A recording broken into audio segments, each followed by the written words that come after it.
Bonjour à tous et bienvenue dans cette nouvelle vidéo. Si tu n'es pas encore abonné, je t'invite à le faire. Si tu es déjà abonné, merci beaucoup. Aujourd'hui, on va monter une transmission MHR alu, c'est-à-dire la transmission complète, le variateur, la courroie spéciale grande plage et le correcteur de couple avec un embrayage. Mais bon, l'embrayage, il ne fait pas partie du pack. Mais bien sûr, on est obligé de le monter. Donc, on va voir comment on monte ça dans un booster. Allez, ça sera tout de suite après ça.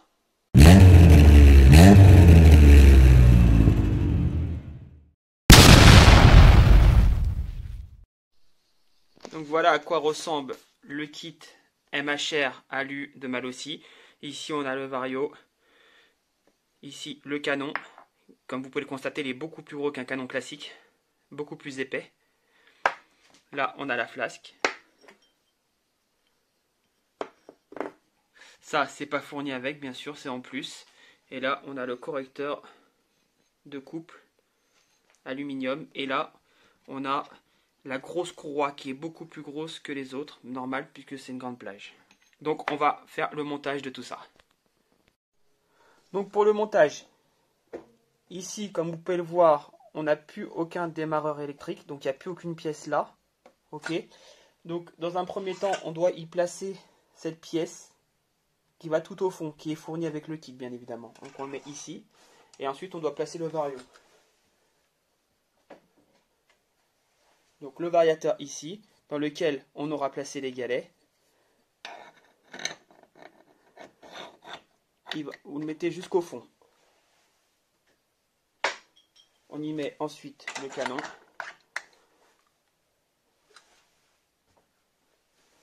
On y place bien évidemment la courroie.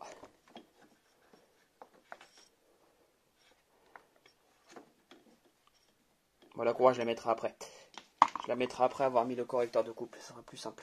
En plus là avec la caméra c'est pas très facile de filmer et de tout faire en même temps. Donc là je prends le correcteur de couple. Donc le correcteur de couple auquel bien sûr j'ai mis le ressort de poussée et ensuite l'embrayage que j'ai bien visé. Le correcteur de couple vient ici. Donc si votre découpe est bien faite, il doit rentrer sans encombre.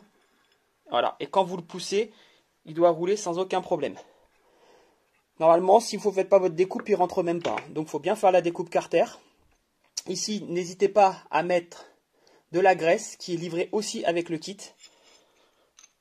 Donc ensuite, on y insère là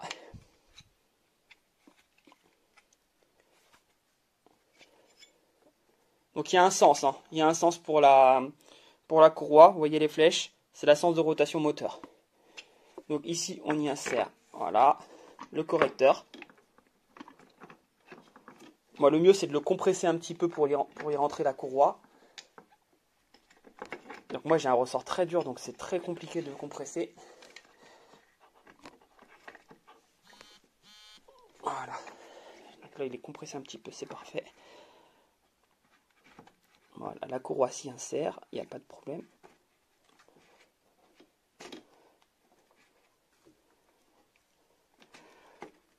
Je vais compresser davantage. Voilà.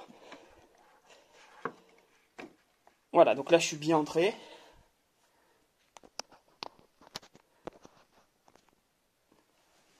Ensuite, donc je mets le reste, bien évidemment. Oh, excusez-moi, j'ai mis un coup dans la caméra.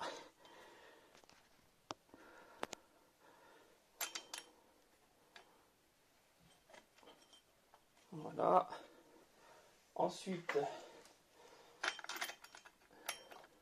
l'ensemble pour le kick. Je visse. Donc soit j'utilise une clé qui vient bloquer ici pour pouvoir visser au maximum, ou soit j'utilise un bloc piston. Là actuellement j'ai un bloc piston. Ensuite, j'y mets la cloche. Voilà. Et je viens visser la cloche. Voilà, c'est pas plus compliqué que ça. Ensuite, un coup de clé à choc. Donc ici, soit la clé à choc, soit le bloc piston. Et là, j'ai monté ma transmission MHR. C'est pas plus compliqué que ça. Ensuite, bien sûr, il faudra utiliser les bons réglages au niveau embrayage et ensuite au niveau variateur. Je remonte le tout et c'est bon. Je suis prêt à aller sur la route. Le montage de la transmission n'est pas compliqué en soi. Il faut juste faire une bonne préparation de carter. Donc pour cela, il y a deux écoles. Il y a soit on y va à la disqueuse et là ça donne ce résultat-là. Ou soit on le fait proprement avec ce qu'on appelle une langue de chat et ça donne ce résultat-là. La langue de chat, c'est, je regarde si je l'ai, oui, je l'ai ici. Voilà, c'est cet outil-là. Vous voyez, pour limer les carters, c'est super, c'est tout fin et ça permet vraiment de limer proprement. De toute façon, vous pouvez voir le résultat sur la photo. Sinon, bien sûr, comme c'est un grand plage, il prend vraiment toute la place dans le carter, donc il faut retirer le démarreur électrique.